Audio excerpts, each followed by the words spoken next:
everybody. Welcome to another edition of Read, Write, Local, Unbound, a show weekly during the summer where we talk to a different author every week and find out a bit about what they're doing, why they do it, and how they do it. So this week, it is my pleasure to introduce Abby Collette. Abby is an author from the Cleveland area, and you've been pretty much lifelong Cleveland area person, correct? Most of it? Yep. Yes, Okay. all of it. But she's been all over the place, has done everything, and we're going to hear all about this. Mostly, Abby's current project is a series of cozy mysteries. It's the Ice Cream Parlor Mysteries, which starts off with Deadly Inside Scoop, continues this year with A Game of Cones.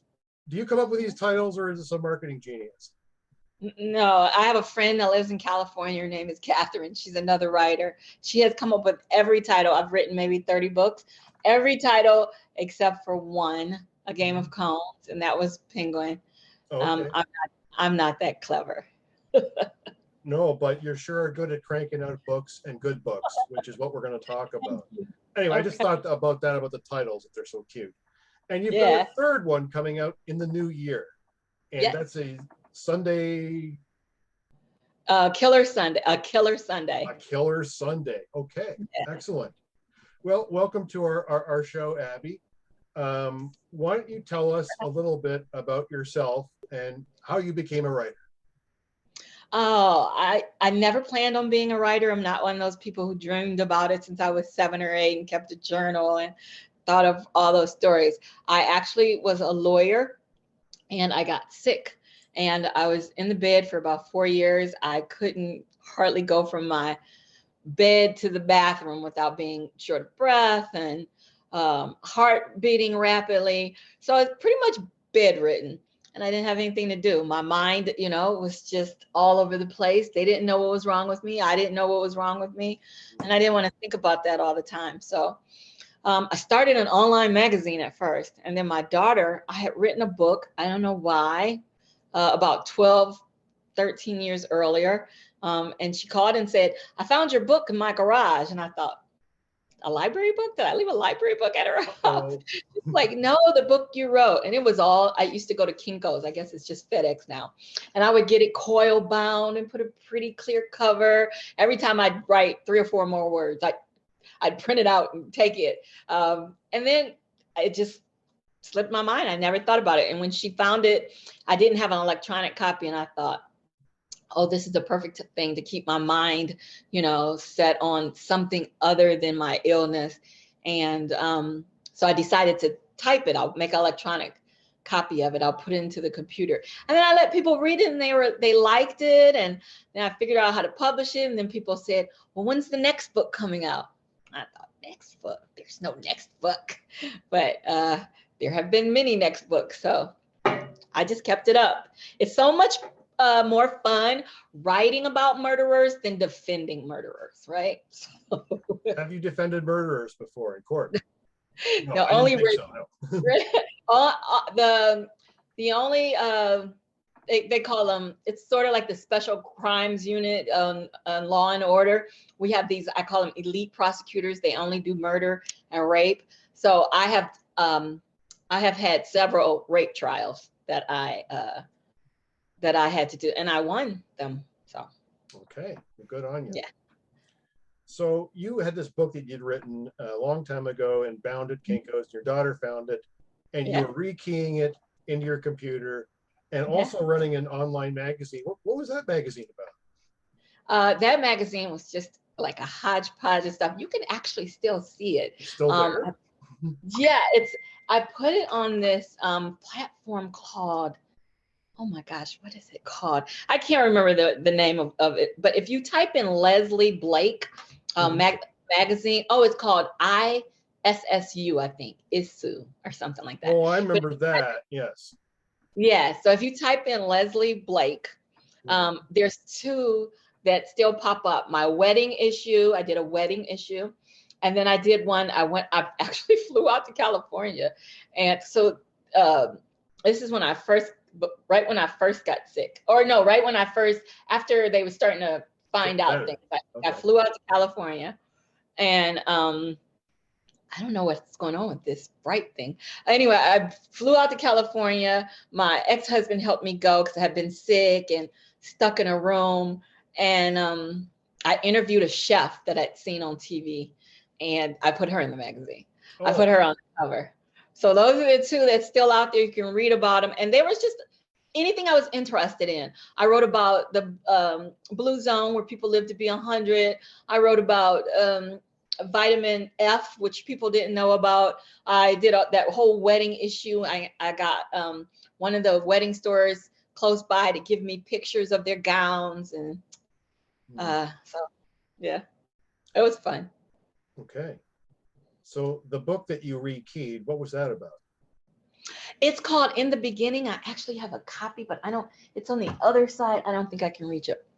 It's on the other side of here. It's called In the Beginning, which goes to show I knew nothing about writing a book. Oh, wait, this is your science fiction book, right? Yeah, it's my like pseudo science fiction book, alternative history. Yeah, because no one would ever think to name their book In the Beginning, because I had to compete with God. You know, you type in the beginning, Abby Vandiver is not coming up. Okay, so it was Dan Brownish. It is Dan Brownish kind of book, but there isn't peril around every corner.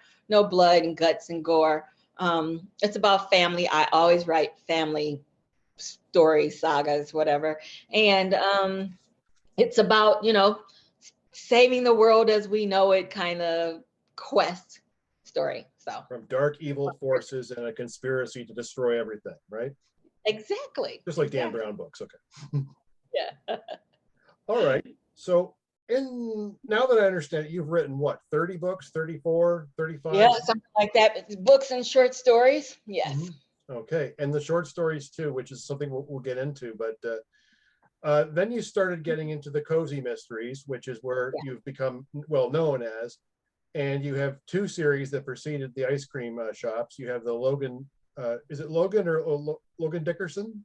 Yeah, Logan Dickerson. Logan Dickerson and Romaine Wilder. And these are characters who stumble into these adventures in their communities. Why don't you just tell us a bit about those?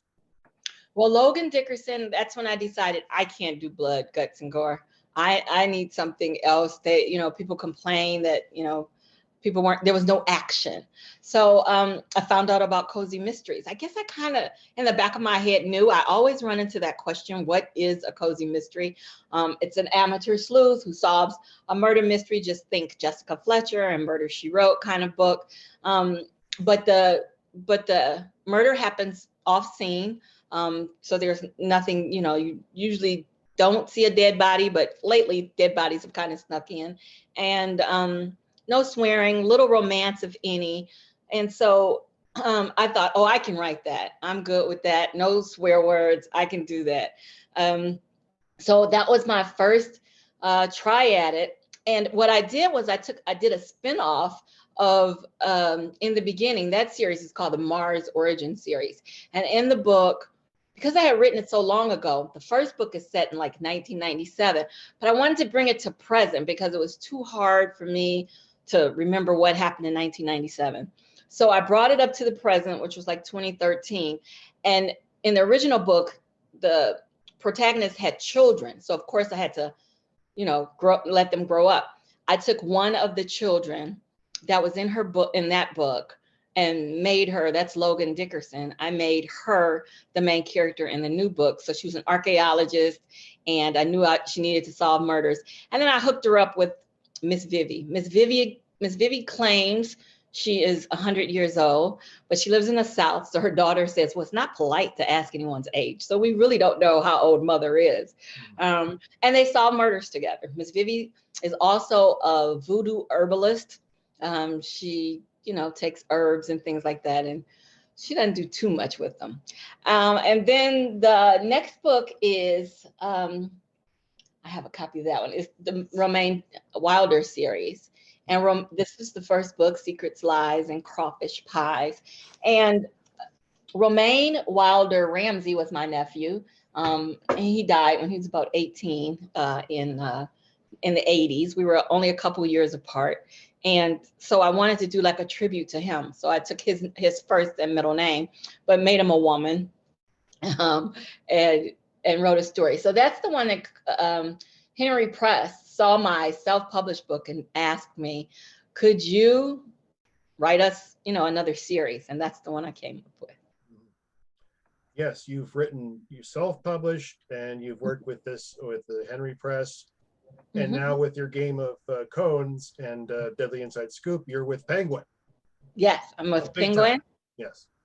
Yeah, that's the #1 publishing company in the world. So I'm with Penguin, and I have actually 2 series with them now. So they initially gave me the Game of Cones series, and then I just got a new series. It's called Books and Biscuits Mystery.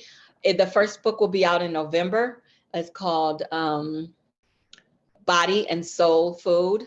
And it's about a set of twins, fraternal twins, girl and a boy, who were separated when they were 2. One was adopted out and one grew up in foster care and group homes. And they reunite, and of course, they solve murders. So that the first book will come out in November.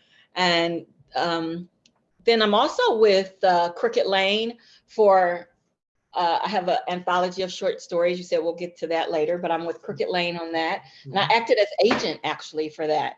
You put it together. Yeah. And then I'm with Lake Union, right? It's edited by me. Yay. I'm so proud of that. So we're going to order it, so don't worry. Okay. And then Lake Union, which is an imprint of Amazon. I'm doing a women's fiction with them. So just got my first edits back. I had refused to open them for like 2 days. I sent them to all my friends and told them to read what my editor said, because I was so nervous about what he thought of my book. So you have all these things, irons in the fire, and things that you accomplished. When it comes to writing the books yourself, you are pretty unique among so many of the authors I've interviewed, in that you can write a book in a month. Yeah. Or 3 weeks even, you said, right? Yeah, I can write a book in about 3 weeks. And you just have everything floating in your head holographically, and you're a pantser, like you said. Just here it is. Yeah, I'm a pantser. So I just sit down and write, and whatever comes out, and I don't do drafts. So whatever comes out is the way it's going to be. I do write out of order, though. I'm not a person. I know there are some people that could do that, and I'm fascinated by them, that can just start at the beginning and write their book through to the end. I can't do that. I start writing one thing and then skip and write something else. And then I have to figure out how to bridge the two. So I'll write chapters to go in between them so that make sure that they go together. But yeah, so my first series, Logan Dickerson, I put the first 3 books out on my grandchildren's birthdays. And that's when I first realized how quickly I could write a book. My grandson, the first book is my granddaughter, May 23rd, then June 17th, and then July 15th. So I put those books out on their birthdays. And I had to have time to get them to a proofreader.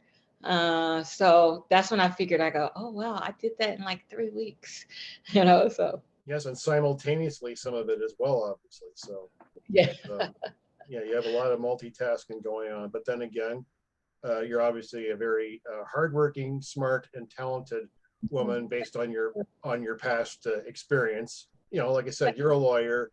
You also are an economics professor, and I'm sure chief bottle washer someplace else, and among other things. But yeah, you've managed to do something you didn't think you would love, but here you are. You're a novelist. Yeah. And I love doing it. I found out I could write a long time ago, but I never ever thought of it as a career.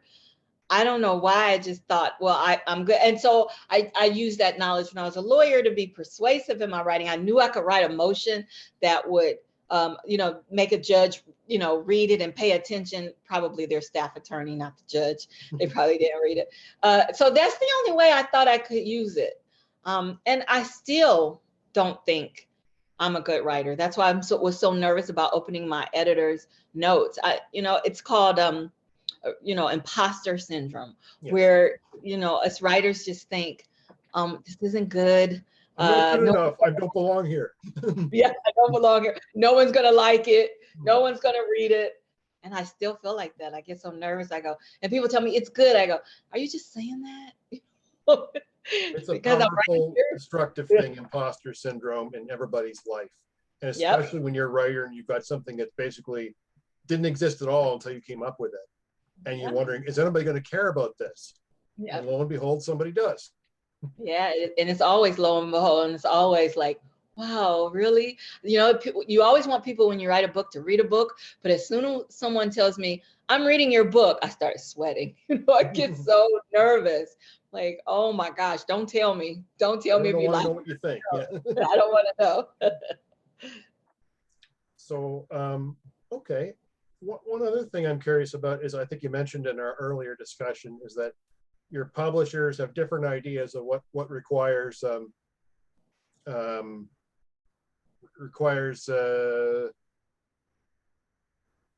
sorry, I'm hung up here. Required a lot of edits, and some other books did not. And you said, like, sometimes your editor at Penguin just says, okay. She pretty much, yeah. So that's why I was really nervous about this. My new book is called Where Wild Peaches Grow. It won't be written as Abby, because some people will say, I love Abby's books, and whatever she writes, I just grab it. And I don't want them thinking it's one kind of story when I've actually written something different. So this is my first try at women's fiction. I was so nervous. It's different to write. I couldn't kill anybody in it. My agent said, don't kill anybody. And it's like so easy to kill people to write a book, because you know the plot, right? That's the thing about books. You have a plot. Well, in a murder mystery, someone dies, someone solves it. It's the way it is every time. You just build a story around that. So you have your framework. This was so different to me. I didn't have the framework. I didn't know how to do it. So I was so nervous, about these editor notes. And then this editor wrote me and said, we're going to go through 3 rounds of developmental editing. And developmental editing, in my mind, I don't know what he thinks, is when you tear the book apart, and you have fill in spots, and then you put it all back together. And Very complicated. my Penguin editor, she sends me notes in an email. My agent just asked me that today. She said, don't be nervous. I don't know what kind of notes you get from your other editor, but it'll be similar. I said, she just sends things in the email, a couple paragraphs. It's never, 3 rounds of anything. And then after she sends it to me, she may ask me a couple questions sometimes, but that's the end of that. She goes, okay, I'm going to accept it. That means that any revisions she wanted, or, developmental editing are fine with her, whatever changes I made, and she's going to send it to the copy editor. So that made me nervous, because I don't know what he's going to do, Well, so it goes. You don't want your book pulled apart. You put your heart and soul into writing it. And then all of a sudden someone tells you, no, you need to change this. Talk about imposter syndrome. And sometimes it's like, if they're rewriting it, you wonder, what did I do in the first place? Right, exactly. Anyway, we have a question from our audience, which will take us directly back to the main discussion here, which is the ice cream shop. Anne's just talking about read one of your books, Young Woman Inherits Ice Cream Store Found Body Near Falls. That's the first book, if I'm correct, Deadly Inside Scoop? Yes. Okay. And then Game of Cones continues with a new mystery, right? Yes. Well, why don't you tell us about the Cruz family ice cream shop in Chagrin Falls? So I took my grandkids to Chagrin Falls to get ice cream, but plus there's a falls. Everyone here probably knows that Chagrin Falls is real. You guys are close enough to maybe know about it. And so we just went out. It was something to do with the grandkids, and they could see the fall. And I wasn't a little under the weather, even though after 4 years they found out what was wrong with me. I still had a lot of complications because I had to get a pacemaker and all these things. And so I wasn't breathing real well, and they were just having a ball, and we were eating ice cream, and it was so quaint. And they had a little sitting area outside, and everyone was so nice. I had to sit down. I wasn't breathing too well, so I had to sit down. But people were talking to me, and I thought, my goodness, this is just like a cozy mystery, in the book setting, the quaint little town, the shops all around the square, but they don't have a square, they have a triangle. and people talking to me, yeah, people just walking up, smiling, everybody's eating ice cream. I go, oh my goodness, this is just the perfect place to set this. So I put about the Cruz family. They are a Black family. The grandparents started it. They came from the South in 1965 and started the ice cream shop in Chagrin Falls, and it's been there, according to my book, ever since. Actually, there is a shop that sits, I kind of hijacked that place. I'm familiar with that ice cream shop, yes. Yeah, then they sell popcorn and things. Mhm. So I went in, I talked to them, and I asked them, could I hijack your shop? And they were like, sure. So Are not they selling your books now? I have to go check. Yeah, it should be. I have to check. So they, so I didn't actually think of the ice cream story, and probably it didn't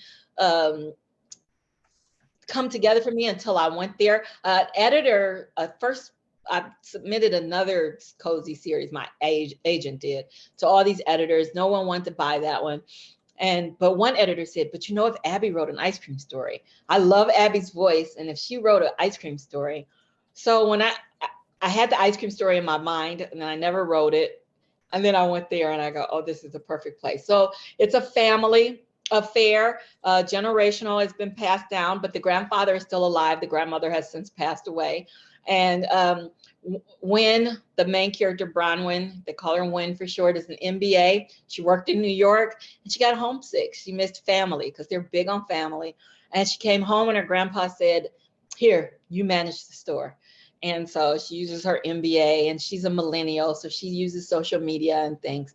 And she got a food truck for the store. She's kind of bringing it into the 21st century. But family is always there. Family always works there. Her pop comes, that's her grandfather, and sits there and plays backgammon. So it's a real family affair. And of course, there has to be murder.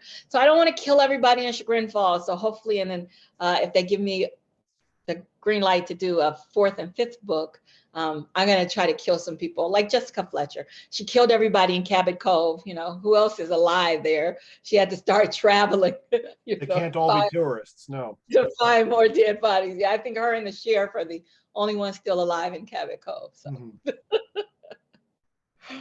All right. So tell us about some of the other characters that we meet, some of the family and friends that Wynn is working with along her adventure.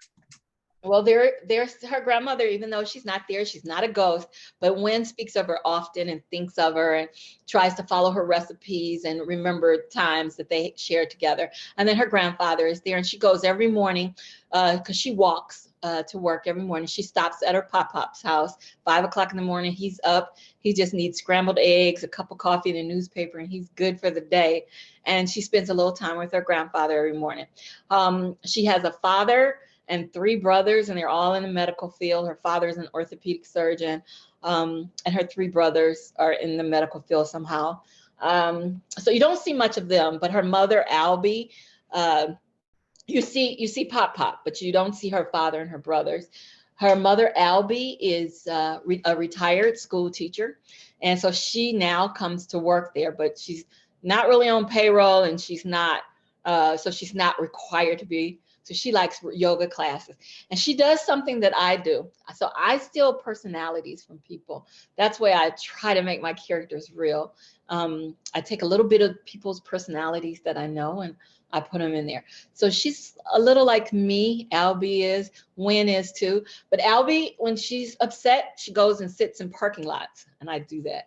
I sit in my car a lot. If I'm driving on the street and I get like a bad feeling or depressed or whatever I get, I just pull over. People will call me, what are you doing sitting in a parking lot? So Albie does that. And she got that from me. And then Wynn has 2 best friends. One is Raya, and she's a medical doctor, but she's a firecracker. She has a hot temper. She's half Italian and half Indian. And then Maisie. Maisie is another one I stole personality from. My friend Molly. Molly is about 72. She tells me never tell her age, so don't tell her I told you. And she's Jewish, and I have a Jewish character in there, Rivka, and I wanted Molly to be my like sensitivity reader. So I asked her to read over what I had written for Rivka. Rivka is older. She's a grandmother. She's Jewish, but she owns a Chinese restaurant. And Molly is just over the top. And I know this about Molly. She's just got all this energy. She's always moving. She's always talking. And so while she was helping me out, I thought, oh, I need to put Molly in the story. So Maisie, Wynn's other friend, is Molly. And people write in reviews, oh, that Maisie, she was just too much. She was over the top. She was always doing something. And I thought, yes, I got Molly's personality down pat. So, and so those are the characters in the stories, recurring characters. And then, you know, there's a body somewhere all the time and someone who done it. Those are the roving characters. But then I tried to fill up the shopkeepers. I tried to keep them in the story, to keep them, you know, the same too. So there's a familiar setting, people you can always come back to, but there's always a twist. There's always a new thing for the neighborhood to tackle. Right. You mentioned something earlier when I talked to you about how you decide who is going to die, how you find these murder victims, and sometimes, like you said, it's their name, right? Yeah. So sometimes, I have to have characters' names before I can write about them because they have to seem real to me. But not the books, the characters. Yeah, the character. Yeah, the name can come, I don't know, way later after I turn it into my editor. Or whenever Catherine comes up with a name, that's usually when I get it. They're not real people to me if they don't have a name, and I can't write about them. So I have to, before I get started, even though I'm a pantser, I have to know the victim's name, how they died, the killer and the killer's name. I like to kind of know the reason. I have to have 5 suspects, and they all have to have a name. So then I go through names. They have to feel right to me. I have to feel them. Sometimes I get on the phone with Catherine. I've never met Catherine. We wrote a book together, self-published book, but I've never met her. Never Zoomed with her. We talk on the phone. Sometimes she and I will just talk about names, and then we'll say them out loud, and then we'll go, oh no, you know, we'll pick names and try to put them together. So it's a whole ritual kind of thing that I do with the names, and that's when the book comes alive for me. So comes alive when you have those perfect names and everything. Yes. Yeah. So anyway, you told me earlier that you have an interesting way of writing books, and I thought this was odd, that you like to listen to music with words. Yeah. While you're writing. I don't know how I would do that without getting distracted. But well, I don't get distracted. I don't get distracted, but lots of times those words end up in my book. I'll hear a lyric and I go, oh yeah. And then he said, I heard something when I was in the grapevines yesterday, you know, because I heard it in grapevine, it's in my ear. And I go, oh yeah, that's a good thing to say. Or baby, I love you. Yeah, I could say that. Baby, I love you, you know, whatever. Or else I'll watch TV. It's like I need noise around. I hear people say that they listen to music, but it's always music without words. And I never hear people say they have the TV on. But I get distracted with that sometimes, and the internet distracts me because I always use my phone to do research on, because I don't have to click off the page that I'm typing on, and I can talk into my phone and tell it to, you know, look up a way. Like recently I'm trying to electrocute this guy, and I just can't figure out how to. I think I figured it out, but I couldn't figure out how to electrocute him. And so, you know, I kept talking to my phone, people that die in their homes from electrical shock or that are electrocuted. So it's easier to talk into my phone and get an answer and then type it into my computer. But yeah, I keep a notebook, and then I write all kind of weird ways. Let's see if I can find the page. Just notes. I don't know, notes just everywhere, across the top, across the bottom. And then I don't know that I ever go back and read them. Sometimes I go back and I go, oh yeah, I was supposed to put that in the book, you know, and the book's already turned in. That sounds kind of familiar. Yeah. I have similar notes about, when I'm going to be talking to Abby, this is what we're talking about. My son says, he goes, Mommy, your notebooks look like they're The Diary of a Mad Woman, because it's up top across. I write in big letters, all caps or something. I underline, and I do, and you know, I do that whole chapter next because I don't write in order. So the first chapter is chapter 1, but all my other chapters are chapter next, because I don't know where they will end up. So they're not 2, 3, 4 because I've written them out of order. Insert here. Insert yeah, there. yeah. I just move them around. And then sometimes I think, oh, that doesn't go. And I don't go back to read my chapters. I write them, and then I get Catherine on the phone and we read that chapter. And that's the last time I ever look at it. And luckily I can remember some things, because sometimes I have to put clues back in. I go, oh, I know I could put it in where I had that part. And I just search for that part. And I might read the paragraph before and the paragraph after to make sure it's, you know, cohesive. But I can't read my books because it's that imposter syndrome again. Because what about if it's bad? What about when I go back to read my book, it's terrible? And I think, I don't want to read a terrible book. Who wants to read a terrible book? I'm not going back to read that book. Plus, then I try to change it. It would just be never ending, you know, like the never ending story. Isn't that the name of that one movie? The movie, yeah, in the book. Yeah, I would just keep changing it. So I tell writers, you know, don't edit while you work, while you're writing, because you'll never get past that point. It'll be a loop. So finish your book and then come back. Mm-hmm. Especially if you've had a little bit of time to let it sit overnight. Yeah, yeah. If you can let it sit 2 or 3 days or a week even, that's a good thing. Mine sit for the rest of the life of the book, because I'm not going back to read that book. Oh, you I never go back next chapter until you're all done. Well, no, so I'll get it together. So if I write, sometimes I don't know what to write next, you know, so I've written all these chapters and they're all over the place. I'll go back and say, oh, this chapter, I'll have to read like the beginning of the chapter, maybe like the first paragraph. I go, oh, I could put this here, but I need to bridge it from the last, you know, what happened, the last scene in this chapter. I need to bridge it to this chapter next. So I'll write something in between and then I'll number them. So I tell people who sometimes I'm in a reading group and sometimes people say, well, let me read what you have. And they know not to read past the last numbered chapter, because that chapter next, who knows where it's supposed to be, if it'll end up, you know, in the book.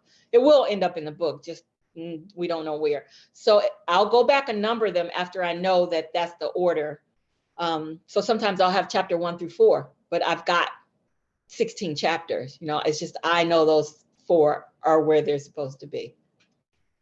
If I was writing a book, I would get completely lost doing that, because you're trying to bridge these chapters together. To me, I'd worry about like continuity errors, you know, between what happened here and happened there. And did we skip ahead? Wait, how'd that happen? Where would that person come from? That sort of thing. Yeah, I think track of all that. I have no idea how you do it.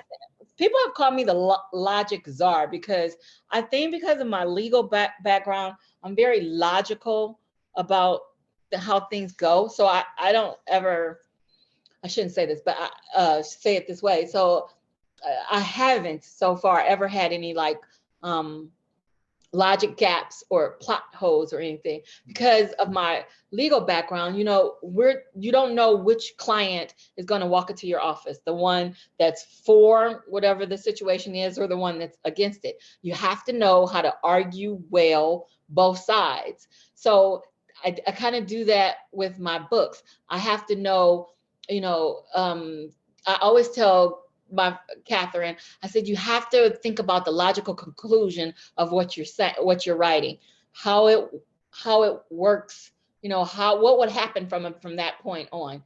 And that's what I think I do. I look at it from both sides, and then I try to form the logical conclusion from what I'm saying. And I think that's the way that I keep it. I don't know that that makes sense, but that's the way I keep it together. You have to have everything fit, you know, in a legal brief, right, or you're in big trouble. So. Exactly. And so legal briefs even have sections to them. I don't know if you ever read one, but they put things in sections. So I think that helped me too. And even the opinion, they'll talk about, you know, each, if they're doing a decision, writing an opinion on a case, they'll give the law, and then they'll take each thing that the lawyer said went wrong with the trial, that it wasn't enough evidence, or that it was I don't know, whatever else, the law was wrong. And they put it in sections. And I think maybe that's what I do. I put everything in sections. In this case, there's scenes, and I put everything in a scene. And when a book is really coming together, it plays like a movie in my head. So I can see it and I can feel it. And I'll even think sometimes, oh, I got to get back to that movie. And I think, oh, that's the book that I'm writing on. So it's all like, for me, feeling and just comes together. I can't explain. Well, It just comes it's together. interesting how you feel. You said you feel imposter syndrome, but obviously, if you're accomplished in many other areas of your life, and you shouldn't have to worry about it. In fact, you told me you like to read the 1-star reviews on Amazon because you figure even if some of them are snarky, they may have something you can learn from. So you're not afraid to hear the stuff. You're just afraid when people, I'm not going to tell her that. But if they tell you, it's okay, right? Or what they didn't like about it, because you can work on it. Right. I read the 1-star reviews because I want to be a better writer. Right. And so I listen to what other people say, their critiques of my writing. Some things I'm confident enough to say, not take in everything. I know how to listen to critique and then not pay attention to it if it's not real. Some people will just say things and it's not really true, and or in my eyesight it's not. But then people say things and I go, oh yeah, I even thought of that, or I'd never thought of that. So me going back reading it is different because that's my opinion of it. What can I learn from it? I wrote it already. I'm not learning from that, but I can learn from what other people tell me. And I want to be a better writer, and I want my readers to enjoy my books. And if they tell me, well, this wasn't good, you had too many of this. Initially, I worried about Maisie because everybody was like, oh my gosh, Maisie is too much. But I thought how much I love Molly, even with all her quirkiness. Perfect example. I took her to the airport the other day. She's going to visit her son. And she talked from the time I picked her up to the airport, which is a 35-40 minute nonstop. All I had to do was, oh, and then she told me when she was getting out the car, she says, oh, I hope I don't sit next to anyone who likes to talk, and I was like, you gotta love her. And so I listened to that initially at first, and then I started thinking, but I love Molly, and people are going to eventually love Maisie. They're going to understand. And now the reviews are, oh, I love Maisie, and Maisie's just so much energy, and Maisie is funny or whatever. It's just like Molly. So sometimes I listen and I think I should do something, and then I figure I don't, and sometimes I do for the next book. I can't go back and fix that one. It's published. Card laid is a card played. Right, but for the next book. And I think in the next book that I write, if I get a contract for a 4th book, I'm going to put that Albie, the mom, says they're going to say something about taking Maisie with them to solve a crime. And her mother's going to say something like, the reviews are in, Maisie is over the top. I'm going to take something right from a review. But yeah, I got to learn. And that's the way I learned to write appeals. And then I didn't lose my appeal. I would read what the judges say. They would always put what didn't work, why the defendant did not win his appeal. And so then I would take that information, because they said, if they had said this, or if they had done this, or if these were the circumstances, and I would turn my brief around so it fits those things. Same thing with my writing here. I turn the reviews around to make me a better writer, to make sure I do that next time.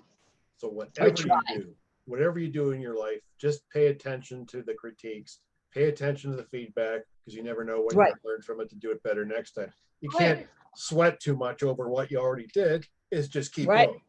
It's just keep going. And isn't that what all the big companies do? The Fortune 500 companies, they have these think tanks, and they do these feedback sessions, and they get the customer's opinion. They want you to do a survey before you hang up. Will you do a survey? A million surveys, yeah. Right. They want you to check a box and tell us what you liked, so we can do better. And we're going to listen in on your call so that we can do better. That's me. I'm going to listen in on your reviews to see what I can do better. Yes, you are definitely paying attention, and not everybody is. So, but I guess that's where all your stories and characters, it's all the things you're paying attention to, often many at the same time. Yeah. So, yes. I don't know. We have one of our guests, Anne, was very interested in or read the books. Did you have anything you wanted to talk to Abby about or ask her? If you want, you can unmute yourself, and we'd love to hear I, from you. Sorry for putting you on the spot, but if you want to, go ahead. Yes. I read so many books, and with, COVID, I was reading them as ebooks and all, but, I enjoyed, even though I couldn't remember the name of the book, the book and about how she had inherited the ice cream shop, and about how her grandfather would come and sit in the ice cream shop. I enjoyed it because I go to Chagrin Falls from time to time. There's a really cool yarn store there, the Artful Yarn, that I like to go to, even though I'm a West Sider. So Game of Cones and Killer Sunday are the next two. Yeah, Game of Cones came out in March, and then A Killer Sunday will be out in January. Okay, all right. So yeah. I'll have to put them on hold. Yeah. They're definitely at your local library. So you can buy them at the library. Does Avon Lake have them? Yes, we do. Okay. All Put right. them on hold. They're there. I think we have ebooks as well. Okay. So you have all the options. Yeah. No, I like a good mystery. I do too. I like a good mystery. Yeah. And there's no, your book that I read was a nice clean book, even though there was a dub, but there was no sex or. No. Yeah. I can't write that stuff. Oh my goodness. So that's why I worry about moving out of this zone, out of the cozy mystery zone, because I don't want to write that stuff, and I don't swear in real life, so I don't want to swear in my books. But you build characters, and people do, and I can't make every character me, but I still just don't want to. I just can't get past that. Even I had thought about doing like a romance book, but I start blushing if I write that they just kiss, and I never had a passionate kiss in my book, and I can't write this. So you have to stick with what you're comfortable with. I guess killing people is it for me. Somebody else is doing it. Yeah. Yeah. So I just and the different flavors of ice cream she was making. Yeah. Yeah. So are you an ice cream lover? I'm a chocolate lover. My family used to make fun when I was a little girl, and we'd go to 31 Flavors, Baskin & Robbins, and I'd order chocolate. They were, but I will venture out to the almonds. A chocolate with almonds, especially Baskin & Robbins, is a favorite. But none of the things that when I actually had to research and find different flavors, because that's all I think about is chocolate. Of course, vanilla, Neapolitan. My mother had a few favorites that stick with me. Black walnut when I was little, and as I got older, she liked butter pecan, but that was my limit. Certainly, you can't have an ice cream store with just those 4 or 5 flavors. Yeah. Especially if it's a young person, millennial. They're like all into, coffee and all these different lattes and this and that. They think differently than we do. So I had to come up with some stuff. So I'm honest, I cheat and I look on the internet and get ideas, but then except for the ones that have alcohol in them, I'll try them out with my grandkids. We try to, get together with the ice cream maker and we make ice cream, but not the ones with alcohol. I send that to my friend. She'll make all of those for me. And then she'll tell me, it tasted good. I'm like, good, because I'm not tasting it. So fair enough for you. It's not for me. Why don't you tell us just a little bit about the anthology that you put together, Midnight Hour, that's coming out later this year? Yeah, I'm so happy with that. So I'm in a group called Crime Writers of Color, and I just thought when I was self-published, I would a lot of times, I may have done 3 box sets. We just would get a lot of authors, because when you're self-published, you don't have the name. Although I do the same amount of marketing. Penguin does help me with marketing, but I have to get out there and peddle my book, you know, and do things like this, which I enjoy because I love the library, but events and go places to speak to get the recognition for my books. But just think when you're self-published and you don't have this big company behind you. So we would all get together and try to help each other.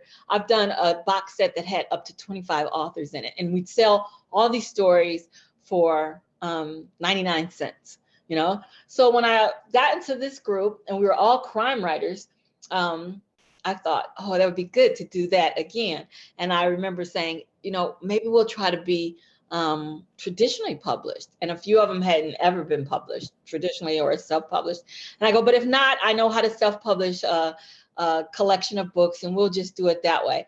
So I put on an agent hat. It was a brand new hat, tag still on it, because I'd never done that before. And I had everybody write a story who wanted to be in it. There's about 300 members in Crime Writers of Color. And it was started by Walter Mosley, Kelly Garrett, and Gigi Pandia. And so I just sent out an email to the group, and I had, I guess, 20 so people said, okay, I'll do it. Some people dropped out. They got busy because it took a while to come together. And so they wrote stories, and I said, I'm going to try to get us traditionally published. And sure enough, Crooked Lane gave us a chance. So I'm so excited about that. It's edited by me, which is so cool. I see that all the time, you know, on books, and I go, oh, I wish I could do that. And then Stephen Mac Jones, who writes the August Snow series, one of his books just sold film rights, so it's going to be a movie about that. He wrote our foreword, and I'm really excited about that because he is an awesome author. He wrote our foreword for us, and so it's nice because it helps those authors that don't have agents. They're trying to get their foot in the door. It's a nice writing community in and itself, and we don't represent the group. It's just that we're all, you know, members of the group. It helped new writers, people that hadn't been published yet. Now they're traditionally published, and they had the editing, you know, whole editing experience. So I'm really excited about that. And it's I've got some recognition, you know, that I can't really talk about for my short story. And it was a short story that isn't a cozy mystery. And it's still, you know, I'm still good with all the things that I didn't like about trying to be Dan Brown, you know. So my story is a little different. So I like that too. Well, I think it's great to hear about this project because it's things like that, I think, that make a difference to readers and to writers. And that's what this whole thing is about. Read, write, local. People are reading, people are writing. Hopefully they're the same people sometimes. And whether we're local or around the country, like you're like Crime Writers of Color, we're getting together and making a difference and learning from each other and growing our audiences and our experience. So I'm glad that you're a part of that and making things happen. Thank you. Yeah, I love it. I love doing that. Sometimes I can't keep up. Sometimes, you know, my mother used to say, bit off more than you could chew. Sometimes I feel like that. I go, I shouldn't have tried to do all these things, but I get so excited, you know, and helping other people. I teach writing classes because I want to help other people to hone their writing skills. So that all the things that I learned, I'm ready to share. You know, once I figure it out and think that I know it, then I go, okay, let me tell you what I've learned, you know. So I get all excited about that and working with other writers. The writing community is awesome. And if you're a writer, it's the place to be. Make sure you get yourself into a nice group because everyone's supportive. You know, we got that imposter syndrome. People are supportive and helpful, and it's like a family, you know, extended family. So not many professions you can have where, you know, you have that camaraderie, like being a lawyer, you know. They're all against each other because they're trying to get this client and get this out. And so, you know, there's no legal community where you're all happy together and you do all that stuff. So, well, it's kind of like Librarians, even more mellow, because we all like to steal from each other and we love being stolen from all our ideas. And we just want to cooperate and help people find stuff. So I get that completely.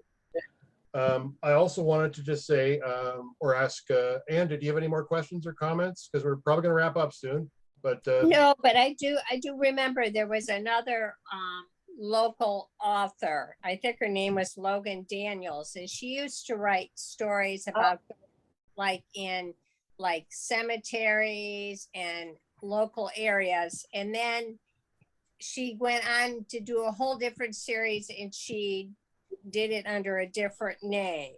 So you've got her names mixed up. So she's Kylie Logan and Casey Daniels. Well, I was close. Yes, and from what you said, I knew exactly who you meant. She's an awesome writer. Yes, she's a local. Another local one that has done real well with her books is Vivian Chan. She writes the Noodle Shop Mysteries. She's local. DM Pulley, she is with Thomas and Mercer. Yeah, so she's in Cleveland. Yeah, she loves all those old big scary houses. She's on Instagram.